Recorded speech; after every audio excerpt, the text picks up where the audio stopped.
One of my favorite Pittsburgh traditions is the Dollar Bank Three Rivers Arts Festival.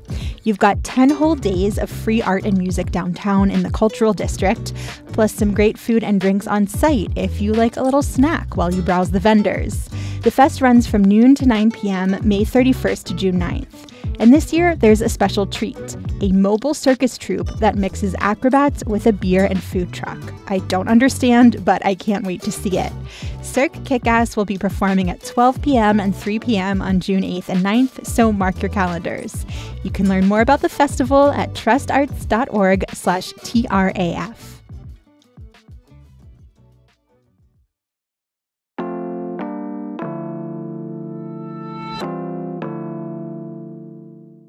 Today on CityCast Pittsburgh, if you were out enjoying the city over the holiday weekend, did you also find yourself complaining about it? You know, griping about the traffic or the weather. Complaining about our city's flaws is probably one of our favorite pastimes. But it's not just us. Turns out there is a long tradition of outsiders casting judgment on our town. Today, we're revisiting host Megan Harris's conversation with one local historian about the weirdest insults Pittsburgh's ever received.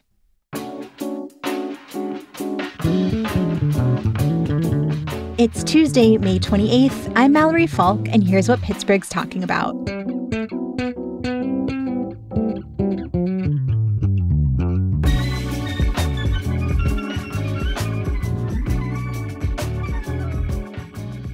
I'm back with historian and author Virginia Montanez, who writes one of my favorite Substacks all about Pittsburgh weirdness. And you've got a new column in Pittsburgh Magazine that was just a treat to read. It was a treat to write and research. It's all about how people have insulted Pittsburgh, the city, the people, its topography, starting in the 1780s and ending at about 1920 and Prohibition era. How did you even put all of this stuff together? Well, it first of all took a long time. And I bet. So it took me a year of research.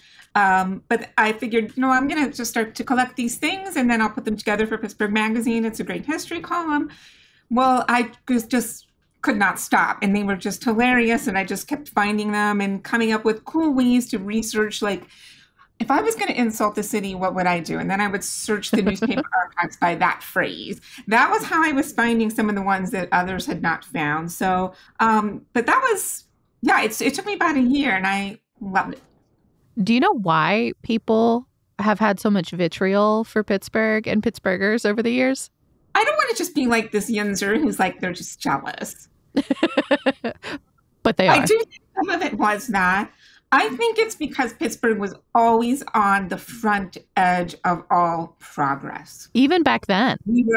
Even back then, we were on the front edge of being a trading town. We were the gateway to the West. We were where the railroads really, really started to, go west. Then we're doing shipbuilding and iron. And then once we get steel, we have more millionaires than any other city. We're building New York City with our steel.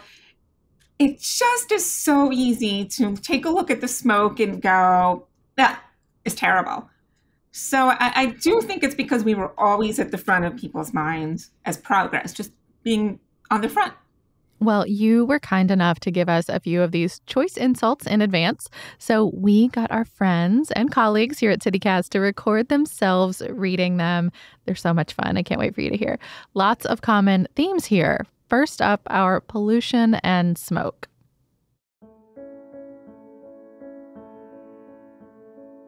Oh, that smoke? I wasn't in town 10 minutes before I was smutted from head to foot. The possession of a nose is almost a misfortune, for the city stinks. A murky mass of filth and heathenish nastiness. Before the doctors can vaccinate anybody there, they have to cut their way with a cold chisel through half an inch of solidified coal smoke. There is a fortune awaiting the man who perfects the scheme for bottling Pittsburgh water and selling it in Europe as American dye.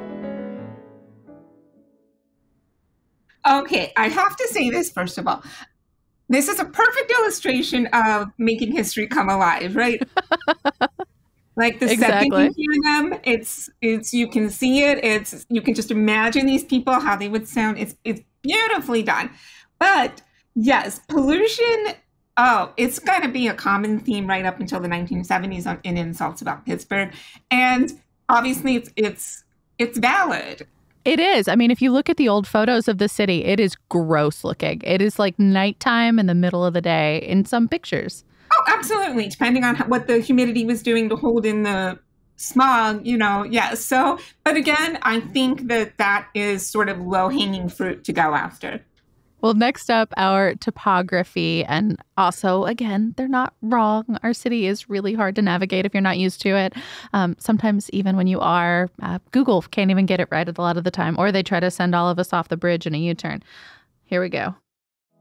A town of sudden hillocks, of hecks and hows with no straight lines and scarce a level 100 yards in its entirety. Some of the streets are crooked, and there seems to have been little attention paid to placing their names upon the corners. The principal direction of the streets is up and down. They ought to discard the streetcars and install elevators. Pittsburgh is undoubtedly the cockeyedest city in the United States. Physically, it is absolutely irrational. It must have been laid out by a mountain goat. I love that everybody who participated in these for us, by the way, did it with a tone of voice, like an angry, how dare you tone of voice. For some reason in my head, when I was like, is this going to come out with a British accent? I have no idea why. I think it's just the insults and the snobbiness of it. So, the streets are not as commonly insulted as our wealth and our people and that sort of thing. But man, they were very imaginative and creative in their insults, and particularly that last one, which was by Ernie Pyle, the famed World War II journalist. He was the one that was just like, he could not figure out Pittsburgh streets. Somebody showed me that in my first week here in Pittsburgh, and it's been on my desk ever since, that exact insult, because I love it so much. Yes, and you know why? Because it's still true. Well, and as you say, a lot of people had issues with us, with the folks who live here. Here are a few of the nastier things they had to say. Pittsburgh was a village at the close of the Revolution, and some of the people look as if they had worn their clothes ever since. It has a dingy appearance, and its citizens are likewise. Every person you meet looks as though he had either lost a near relative or expected to soon. Naught has ever come out of Pittsburgh but society women and filthy-minded men. Spend their money like drunken sailors and don't care a hang who objects to their amusements. The most rabblish-looking herd of rowdies ever congregated. Pittsburgh is a city inhabited by demons playing with fire. His delivery is somewhat marred by a buzzsaw Pittsburgh accent. It's beautiful. We just don't care if we are obeying the fashion rules or the rules of how we should act based on our social status or keeping up with the Kardashians kind of thing. Yeah, it sounds like we've always had a slight disdain for decorum around here. Right. We just have never cared, all the way back to the beginning, where people were just like, they don't care about their clothes because their clothes are just going to get dirty so quickly. So they just wear whatever. And I saw that theme so much of just like, they just do not care that they have smoke in their hair and they show up at the playhouse and their faces are all smoky. And that just continues. So even today, I feel like, the real Pittsburghers, so to speak, I don't care. I don't care about it. I see all the people. We're just chill.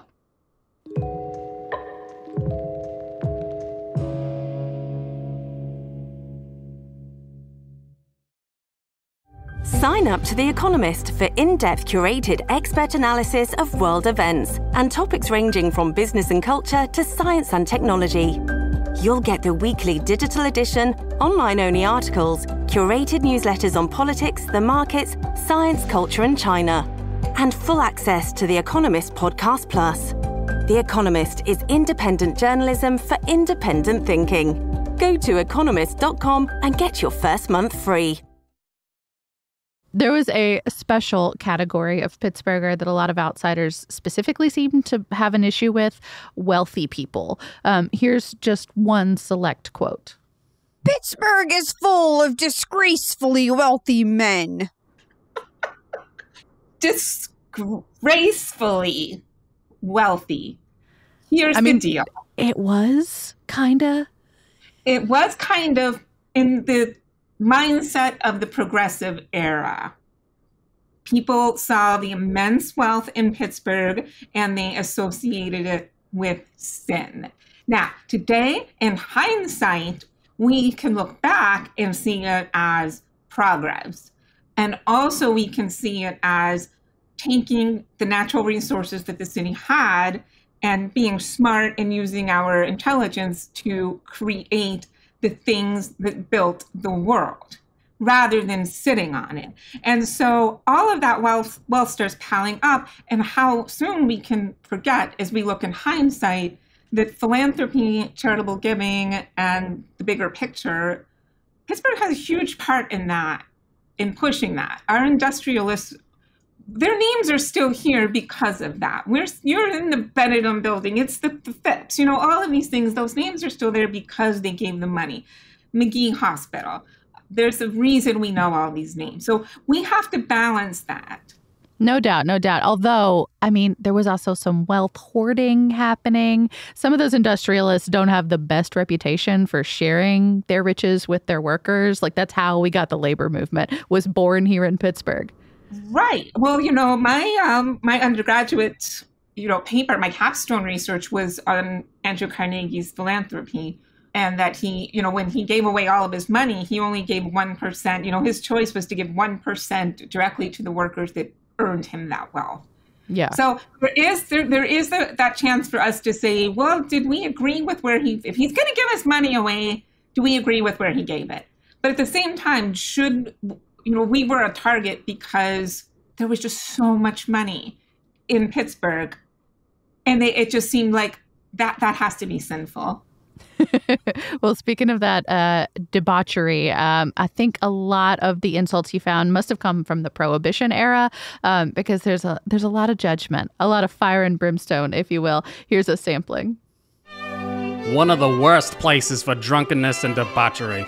The King of Terror has a pretty fair prospect of getting a goodly number of the sinners here. An honest reputation overshadowed by bizarre and criminal eccentricities. Sin-ridden Pittsburgh is the hardest evangelistic nut to crack. Worship on Sunday, whiskey on Monday, thus blending the spirits.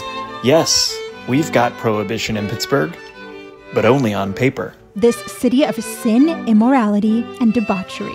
The Sodom of America, and the moral plague spot of the world. We've always liked the drink. And the criticism of the people of Pittsburgh is always either their wealth, their scandal, which usually meant divorce, or political type scandal, or their behavior, meaning they weren't obeying the rules of the social rules, or that they drank and played cards. What should we do? It's 1855. We've worked hard all day making this steel or these ships or this glass. Let us have a drink before our shift starts in the morning. And no, we're not going to put our good clothes on. We're going to keep this on and we're going to go to bed. So this is my one precious life and I'm going to use it with whiskey. Right. So I'm not surprised that outsiders knocked us for pollution, for wealth hoarding. All of that kind of seems fair for this era. But what about you? As you've been collecting all of these things for the last year, did any of it surprise you or kind of hit you as sort of out of left field? The content didn't surprise me. Like, the subject matter never surprised me. Sometimes the extent to which they went, well, I'm just like, okay, calm down. Were writers just tossing these kinds of insults out at a bunch of cities during this era, or was there actually something unique about Pittsburgh at this time that drew this specific sort of criticism? Particularly 1906, because I was surprised how many of the insults you sent me were actually based around that very specific moment in time. Right. So, first of all, again, we have the progressive movement happening. People are looking for more progress socially. But 1906 was a year of some scandal. Right around that time, there was some political scandal in Pittsburgh regarding sort of like bribery things. So if you have small political scandals happening and then you see, that they're very rich and also that you just start paying more attention. Oh, now there's this, now there's this, now there's smoke, and they have all this wealth, and now this person did that, and they're getting divorced. And it just started to add up to Pittsburgh being this sort of poster child for everything wrong with industrial America. If you could sit down with any of the people who penned any of these insults back in the day, would you argue with them? I'm curious if you'd try to come to Pittsburgh's defense. Well, I don't think it would be worth arguing with them, only because I think if it was today, I would be like, let's just go up the incline.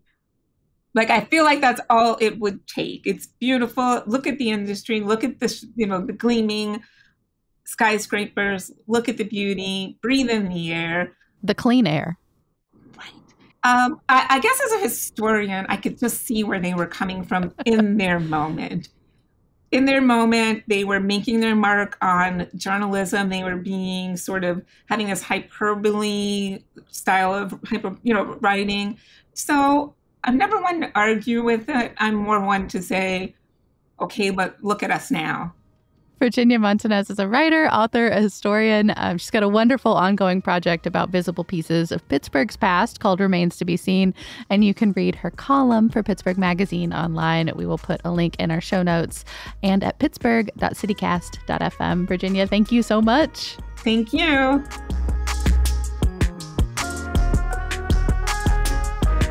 That's all for today here on CityCast Pittsburgh. And a quick favor before you go. You have probably heard by now, CityCast is doing our annual listener survey, and it would really, really help us out if you took it.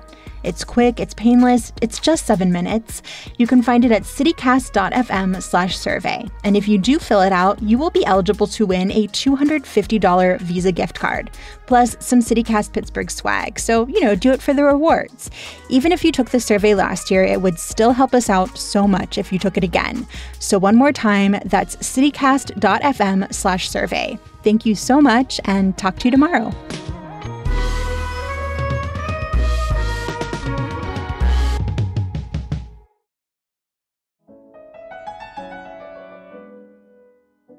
A lake of fire and flame, a miniature hell with the lid off. There are thousands and thousands of people who live in Pittsburgh and like it, but it is possible to get used to anything. I am of the opinion that the place has seen its best days.